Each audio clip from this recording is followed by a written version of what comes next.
Sir, कहां कहां तक इन लोगों ने डर फैला दिया। मैं आपको अयोध्या से शुरू करता हूं। सर नमस्कार। शाबाश। अयोध्या ने आपको मैसेज भेजा। अयोध्या ने राम भगवान। मेरा व्यवस्था का सवाल है।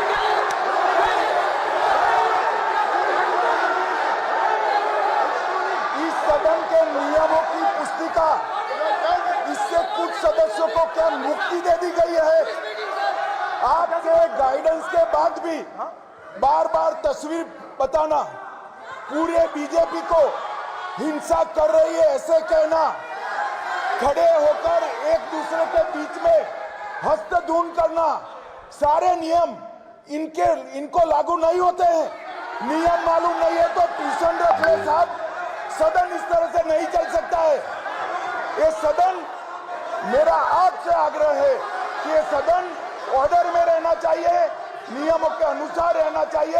ये हम सभी सदस्यों का आपसे विनंती है। स्पीकर सर, एक मिनट प्लीज। माननीय सदस्यगण, आप ही राम किताब भगवान की जन्मभूमि ने, अपेक्षा करता हूं कि अपन इसके नियम प्रक्रिया चले। नो, सब चले। नो, आपने बताया था नियम। नो,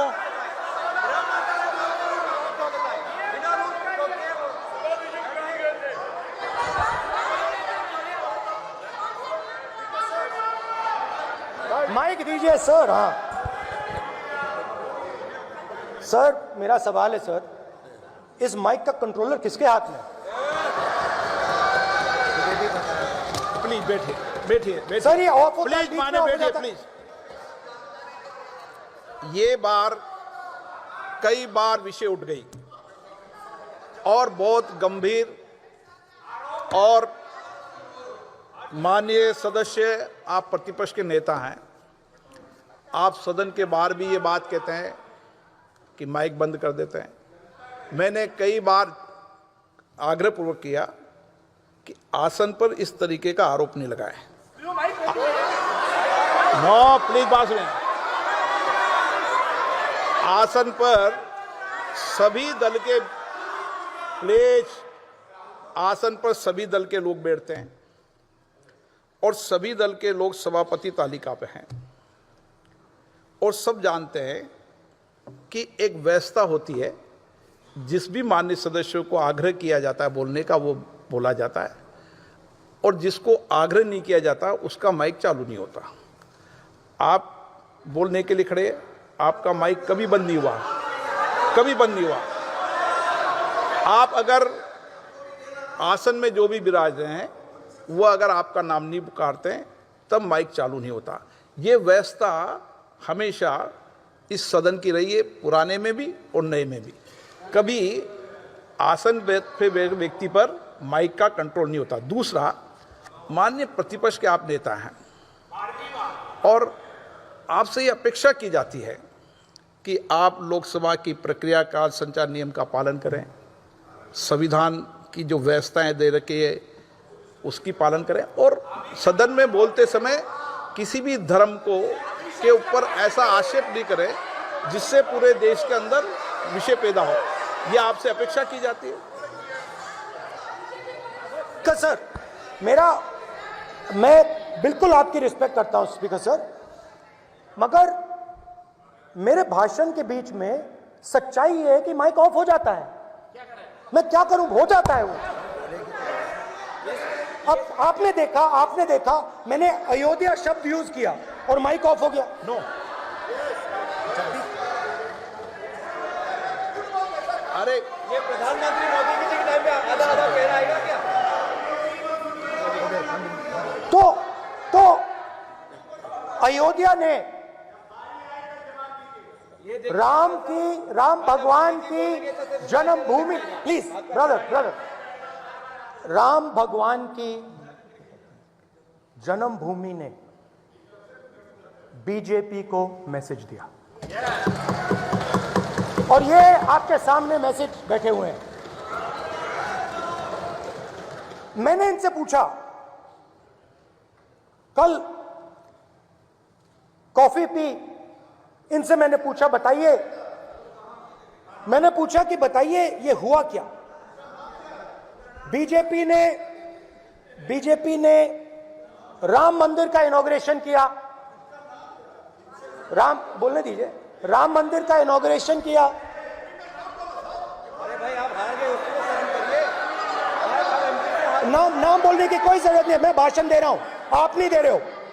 मुझे बोलना है जो बोलना है, मुझे नाम लेने की कोई जरूरत नहीं, मुझे जो बोलना है मैं बोलूंगा। तो अयोध्या ने मैसेज दिया और मैंने इनसे पूछा कि हुआ क्या, और इनका जवाब आया। मैंने उनसे पूछा कि आपको कब पता लगा कि आप अयोध्या में जीत रहे हो, और आपने कहा पहले दिन से मुझे पता था। सही बात। और मैंने कहा ये क्या हुआ, उन्होंने कहा राहुल जी अयोध्या में एयरपोर्ट बना, अयोध्या की जनता से जमीन छीनी गई और आज तक उन्हें मुआवजा नहीं मिला है। उन्होंने कहा, सही बात, उन्होंने कहा कि अयोध्या में जो भी छोटे छोटे दुकानदार थे, जो भी छोटी छोटी बिल्डिंग्स थी, उन सारों को तोड़कर गिरा दिया गया और उन लोगों को सड़क पर कर दिया गया। इन्होंने यह भी कहा कि अयोध्या के इनॉग्रेशन में अयोध्या की जनता को बहुत दुख हुआ, क्योंकि इनॉग्रेशन में अदानी जी थे, अंबानी जी थे, मगर अयोध्या का कोई नहीं था। और ये कारण था कि अयोध्या की जनता में, उनके दिल में नरेंद्र मोदी जी ने भय डाल दिया। उनकी जमीन ले ली, उनके घर गिरा दिए, और फिर अयोध्या के गरीब लोगों को, किसानों को, मजदूरों को मंदिर के इनॉग्रेशन तक नहीं जाने दिया। मंदिर के इनॉग्रेशन छोड़ो, उसके बाहर भी नहीं जाने दिया। और इसीलिए अयोध्या की जनता ने सही मैसेज भेजा। अच्छा, इन्होंने मुझे एक और बात बोली, 3 बार इन्होंने कहा कि 3 बार नरेंद्र मोदी ने टेस्ट किया, 2 बार क्या मैं अयोध्या से लड़ जाऊं, और सर्वेयर्स ने कहा अयोध्या में मत लड़ जाना, अयोध्या में मत लड़ जाना, अयोध्या की जनता हरा देगी। और इसीलिए प्रधानमंत्री वाराणसी गए और वहां बच के निकले।